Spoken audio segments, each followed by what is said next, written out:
আসসালামু আলাইকুম, welcome back to cooking studio by Mona Lisa.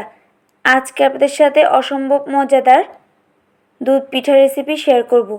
আশা করি আজকের রেসিপিটি আপনাদের অনেক বেশি ভালো লাগবে।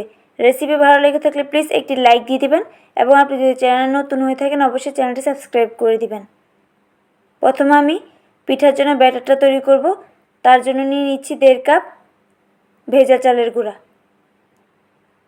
এবার দিয়ে দিচ্ছি 1/2 কাপ আটা। আমি আটা ইউজ করছি, আপনারা চাইলে ময়দা ইউজ করতে পারেন। দিয়ে দিচ্ছি 1/2 কাপ চিনি।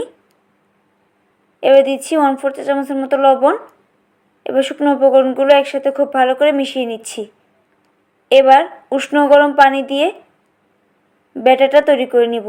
অবশ্যই অল্প অল্প করে পানি দিতে হবে, না হলে ব্যাটারটা পাতলা হয়ে যাবে। আমার ব্যাটারটা একটু পাতলা হয়ে গিয়েছিল, তাই এখানে আমি আরও 1/2 কাপের মতো ভেজা চালের গুঁড়া ইউজ করছি। এবার হাতের সাহায্যে ব্যাটারটা ফেটিয়ে নিয়েছি। এভাবে আমি 30 মিনিটের জন্য রেস্টে রেখে দিয়েছিলাম। 30 মিনিট পর ব্যাটারটা আবারও খুব ভালো করে মেখে নিয়েছি। এবার ব্যাটারের ঘনত্বটা ঠিক এরকম হবে।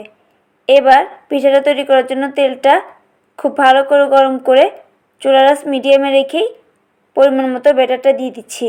পিঠার সাইজটা খুব বেশি বড় করব না, মিডিয়াম সাইজেই পিঠাগুলো তৈরি করে নিচ্ছি।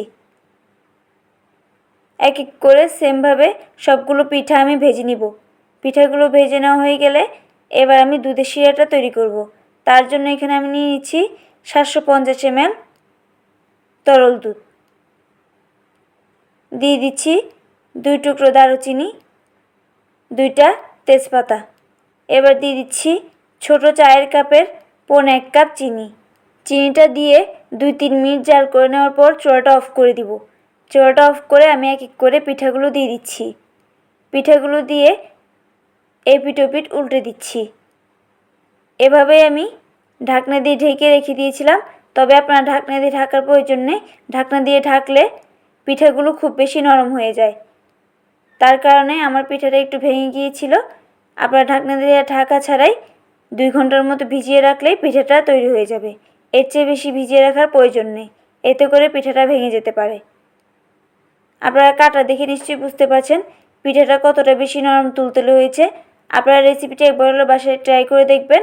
মাশাআল্লাহ, পিঠাটা খেতে অনেক বেশি মজার হয়েছিল। আজকের রেসিপিটি কেমন লেগেছে কমেন্ট করে জানাতে ভুলবেন না। রেসিপি ভালো লেগে থাকলে প্লিজ একটি লাইক দিয়ে দিবেন এবং আপনি যদি চ্যানেল নতুন হয়ে থাকেন অবশ্যই চ্যানেলটি সাবস্ক্রাইব করে দিবেন। আর যারা ইতিমধ্যে সাবস্ক্রাইব করেছেন তাদেরকে অসংখ্য ধন্যবাদ। আপনি যদি ফেসবুক থেকে ভিডিওটি দেখে থাকেন অবশ্যই পেজটি ফলো করে দিবেন। আজকের মতো এখানে বিদায় নিচ্ছি। দেখা হবে পরবর্তী কোনো রেসিপি নিয়ে। সেই পর্যন্ত সবাই ভালো থাকবেন। আল্লাহ হাফেজ।